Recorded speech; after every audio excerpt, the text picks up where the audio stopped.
Good morning, good morning, good morning, and welcome to It Came Out of the Refrigerator. I am your narrator, Waking 314, bringing you another bright and beautiful day.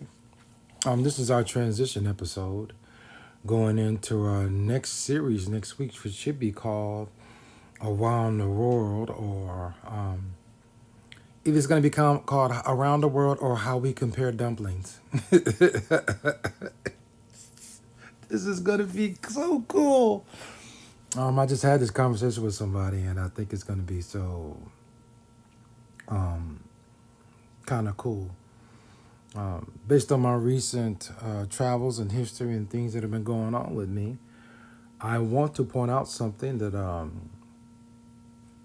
which I think is cool, because it's going to go on with today's little poem or quote, and it's going to be cool that it follows along that path, which is, why is it called Lover's Leap? There's lots of little Lover's Leap around the world.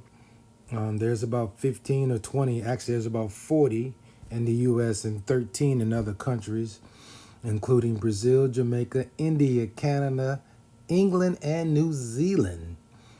The original Lover's Leap is attributed to Hawks Nest State Park in the town of Anstead, West Virginia.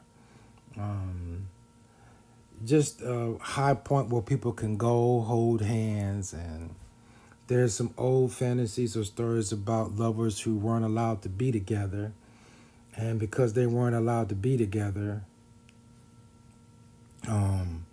they went to a lover's leap, right? So many stories have been told about star-crossed lovers who, rather than being taken from each other by a jealous plantation owner or jealous father or warring families, Romeo and Juliet, choose to instead run away together, and love the hazard that the lovers race to the edge of this cliff with a big drop, and before they can hit the ground, the moon caught them in their golden net and saved them and kept them forever in unbreakable love.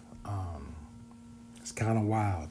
I'll link to that in the description below, so if you want to look it up and check it yourself, you can.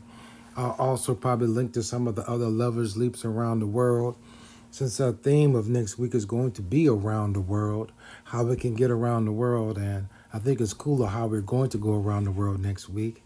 And finally, we have a quote for today that was sent to me by a good friend, and I really enjoy it, and I'm also going to include it in the description.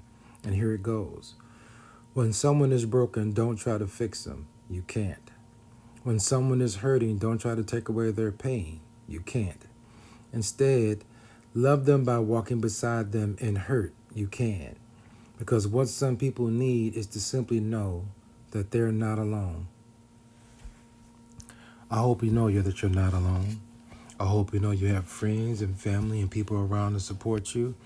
And even if that, you have organizations and things outside of that are there for you. I want you to know that no matter who you are and where you are and what you're doing, that you're on somebody's mind somewhere at some time and some point. Before I get out of here, today's snacks are crinkle cut French fries, golden or Ida. You can pick them up at the grocery store near you, and just in case you can't, they're just crinkle cut French fries, roasted and toasted to a golden brown and dipped in delicious and blessing ketchup. They're so good. I shouldn't even be eating them, but they were so good. So I only ate a little bit of them. Please be safe. As always, please be blessed. And for everyone who joined the channel, all are welcome here. Thank you so much. Come back next week. Bye.